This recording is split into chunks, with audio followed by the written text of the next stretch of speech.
Ito medyo seryoso to. Paano nyo i-deal pag namatay ang isa sa malalapit at nagmamahal na tao sa'yo? Mahal mo sa buhay, ganun. Ako nasasagot agad. Oh. Move on lang talaga ko yung sagot doon. Kailangan makapag-move on ka agad. Kagad. Hanggat maaari hindi ka maapektuhan. Hindi, alam mo tol, ako sa tingin ko nga ayos lang na maapektuhan eh. Ayos lang talaga maapektuhan. Hindi mo maiwasan maapektuhan ka yun talaga. na nga tol, hindi. Ganito Kaya ang may mamatay kayo na mahal nyo sa buhay, imposibleng maiwasan yun. Oo, yun pa. So darating at darating yun. So expect nyo yun. So parang ang point ko, dun lang kayo may karapatan na malungkot. So hanggat sa hindi siya dumarating, anong kinalulungkot mo? What the fuck? Diba? Parang hindi naman... Wala namang namatay na kamag-anak eh, di ba? Yun lang yung dapat na nalulungkot ka. Pwede kang malungkot. Pwede, ilungkot mo siya. Ilungkot mo. Pero siyempre, hindi ka nga makamove on. Tama nga yung sinabi mo. Move on agad. Pero ayos lang na malungkot ka. Love mo yun eh. Kahit kaya rin namatay yung aso mo. Nilungkot ko yun. Namatay yung mga aso ko eh. Ay, talaga naman, saksi. Kumbaga, yun nga. Yung lungkot mo, ireserba mo sa mga ganung pangyayari. Kasi darating talaga yung mga ganung pangyayari eh. Diba?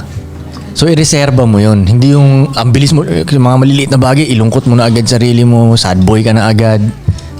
Diba? Ay na, alam mo, meron palang Sad story. meron palang community ng sad boys. Puta, inatake nila akong nakaraan. Puta, parang meron akong tweet something about sad boys. Yeah, I know that. Umatake yung mga sad boys sa akin. Parang, kumaga parang kung may LGQ, ano ba yan? LQBT, ano ba yan? LGBT. Something na gano'n, di ba? Merong ganun na pang sad boys lang. Fuck, meron palang ganito. Kumaga meron pa palang may tao pala na, may lalaki pala na proud na malungkot siya. Sad boy siya. Kumaga, hindi ba? Parang mga emo. Kaya nga eh. Tol, hindi ko alam na may ganun. Las. Yung mga emo-emo na era. Diba may mga... Oo nga, no? May mga era ng las. Ngayon si Yung mga Hardboy. bata- Sad boy na ang tawag. Hindi na emo ang tawag, no? Sad boy na ang tawag. Ngayon, no? upgraded sad boy na. Sad boy na. Sad boy na, sad boy. Supot yun, goy. Sad boy, supot.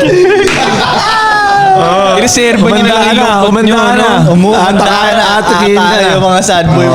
Sad boy, supot, tudong. 2022. Pero parang okay lang eh. Okay lang na pagtripan sila. Tayo na ko, isipin mo, makaharap kayo ni Pons. Sad boy. Bading di ba? Si Pons yung manggaganon sa'yo ko. Okay lang ina, baka hindi ka ba mahiya nun? Pero, gulat lang ako na may ganun pala ba? Hindi ko alam na meron palang lalaki na proud na sad boy siya. siya. Pwede daw pag hindi ka sad boy, no? Oo. Pag dumating ka sa organization na nakangiti ka, Hindi ka pwede. Oo nga, paano yun? Paano kayo magbabatihan, tol, no? Kumusta ka na? Okay lang ako. Ganun yan, no? Anong kwento mo ngayon? Anong malungkot na Anong kwento sad mo? story mo ngayon? Tapos sasagot, Tangina mo, men. di ba pag nagkwento ka sasagot ka, Tama ako no? Ireserba na lang nila. Lahat naman tayo, hindi naman natin, may point of your life na magiging sad boy ka naman talaga. Ireserba mo na yun ireserba doon. mo na lang. Huwag mo na siyang i-claim na buong buhay mo na wala namang dahilan. Unless may dahilan Oo. Ang dahilan para sa akin ng pagiging sad, dalawa lang eh. Ang valid, either may namatay ka nga or may malubhang nagkasakit. Yeah. Oh, yung sabi sa akin tatay ko. Yan, tama. Iho, yun lang Kasakit. dalawang ikakalungkot mo. Wala nang iba. Wala na. Ano, bakit pa? The rest, Pag naging broke ka, pwede mong bawiin. Totoo. Yun lang naman yung isa pang iniisip mong nakakatakot na mangyari sa'yo eh. Oo. Di ba? Oh, hindi ka naman mamamatay nun. Oo nga, nawalan ka lang ng pera, no? So basically, yun lang. Pag may namatay or may malubhang sakit. Kumbaga ang point nun, kung nalulungkot ka na hindi related dun sa dalawang sinabi mo, parang tanga. Hindi valid. Oo, parang tanga nung kinalulungkot mo, no? Oo. Hindi naman kalungkot-lungkot talaga. No? Tama, ganun. So sa mga sad boys na... Ewan ko, baka creative sila to think of some other reasons para maging sad. Tol, sa tingin ko Hindi nga, natin tol, alam. yung iba nga, tol, Tinutuloy-tuloy kasi nila yun. Gusto nila yung feeling. feeling ko, ini-embrace nila, tol. Oo, Ini-embrace niyayakap nila. nga nila yung feeling. Niyayakap Kasi mas nila. magaan yun sa kanila eh. Alam mo, yun nga ang point nun, tol eh. Kasi Kaya mahirap nila- umalis dun eh. O kumbaga mas madali nilang i-embrace yun kaysa sa alisan yun. Tatanggapin na lang nila, di ba? Diba? Kaysa sa alisan yun, kaysa sa labanan yun. Oo. Mas madali nilang i-embrace yun. O kaya in-embrace nila tuloy. Minsan tignan din natin kung sino yung mga sad boy. Madalas usually, parang, science tayo. Physically, mali yung ginagawa nila sa lifestyle nila. So, walang choice yung katawan nila kundi mag-produce ng chemistry na pang sad boy. Nakakalungkot. Tama. Dopamine nila, bro. Yun, sablay. Di ba? Pansinin mo, usually, pag sad boy, siguro overweight siya or marami siyang tigyawat as of the moment. Nagbe-breakout yung skin niya, lumalabas sa katawan niya. Mahirap pigilan yung pagiging malungkot talaga nun. Makita mo yung sarili mo, worst version mo. Di ba? Madali nga sabihin, sad boy ka kasi. Yan, kaya ganyan ka. Ganito na lang tayo, sad boy. Kesa, mag-work hard ka, na baguhin mo yung nakikita mo sa salamin, tapos alis ka dun sa pagiging sad boy. Mahirap gawin yun eh. Kailangan mo ayusin, disiplinahin sarili mo, mag-workout, kumain ng tama, mag-research, mag-aral. Madali maging sad boy. Actually, hindi nga siya sad boy kasi ganun siya eh. Ganun siya, kaya siya sad boy. Kaya siya sad boy. Yes, Exactly. Tama ko, tangina. Tapos, kunyari, walang nagkakagusto sa kanyang babae. Boom, tama. isa pa yun. Ngayon, wala siyang pera.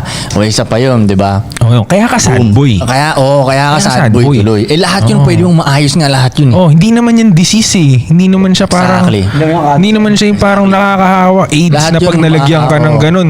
Shit, sad boy na rin ako. Pwede rin siya Hindi naman nakakasama niya ganun rin eh. yun. Ha? Pwede rin siya Mga nakakasama. nakasama Kasi ganun community din. nga ng mga Ganun sad din. boy. Community na nga eh. Community nyo. Prinsipyo ng community na. Community na siya. Pero Para kung tama ka iiwas tol. ka pagiging Parang sad yung boy, emo rin na era sasama yun. ka sa makukulit. Kung sasama ka sa mas makukulit na tropa, hindi ka na sad boy, makulit ka na ngayon. Mahahawa ka. Mahahawa ka. Try mo, sad boy ka, sama ka sa tropa namin. Tingnan natin kung in 2 days hindi ka ngumingiti. Di ba? Sumama ka sa Pasok ka HG. dito, sad boy ka. Happy gang. Happy ka nga. Hindi na hassle ka nga. Pag sumama ka sa HG, magiging sad boy ka. Happy gang, gago. Pero tama, yung tingin ko, yung emo dati, influence ng music to eh. Music. So, malungkot na mga rockista. Emo.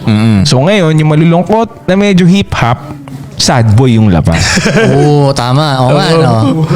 Di ba, sa Amerika, sad boy, tema ng mga rapper Sad doon. boy loko. Sila X. Yeah. Di ba sila nagpa-umpisa nun? Interview nga din ako doon ko, ganun eh. Babae siya, nakita ko may laslas siya.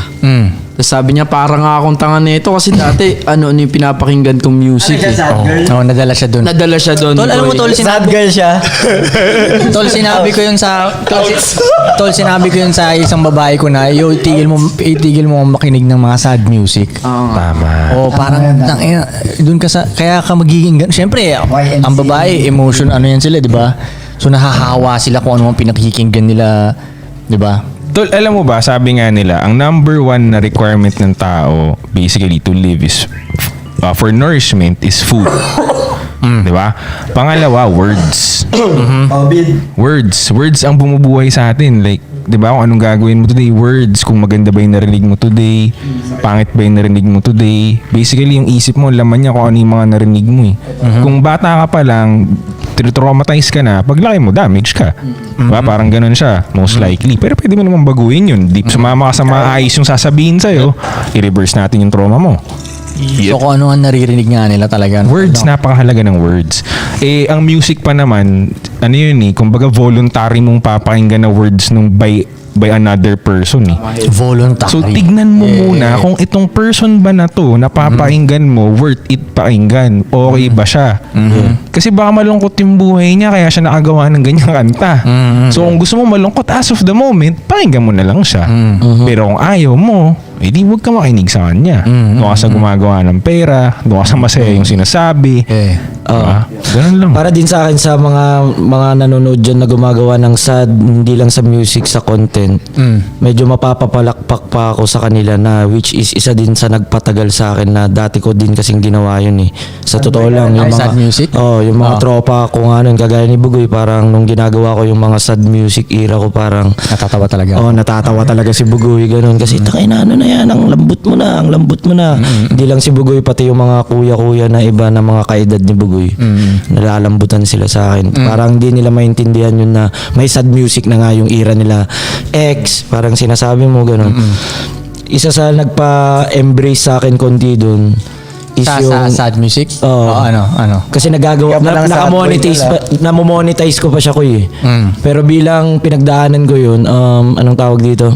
Pag totoo yung content nyo na sad, tapos ginagawa nyo siya sa totoong buhay, malapit ka sa devil.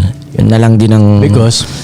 Siyempre, pag sad ka tol, mapapadrugs ka. Hindi, talagang malapit sa devil pag malungkot ka. Yun. Gusto ng devil yun. Kaya sa mga creator ng ganun, lampasan nyo talaga yun. Mga demonyo, mga Nagpasan mo devil. na siya, tol.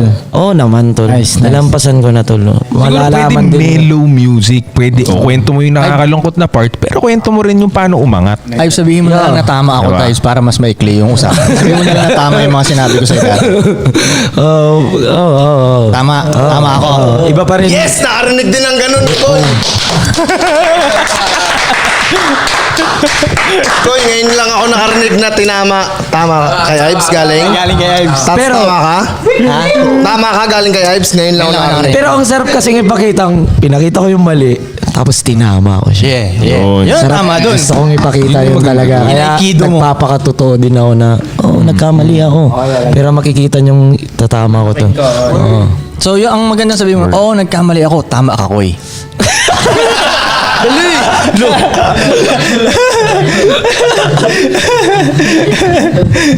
Ayaw pa rin, Koy, oh. Ayaw pa rin. Mataas pa rin ang pride talaga, Koy. Mataas pa rin pride, Koy. Ang taas ng pride. Taas ng pride. Siguro pag yung kunyari, ano na si Ives, no? Kunyari yung matanda na siya dong.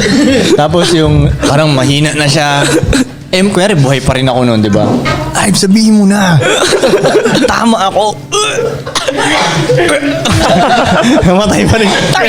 Sabihin mo, tama ako. Hindi nasabi hanggang huli, no? CPR. Ayaw pa rin sabihin, no?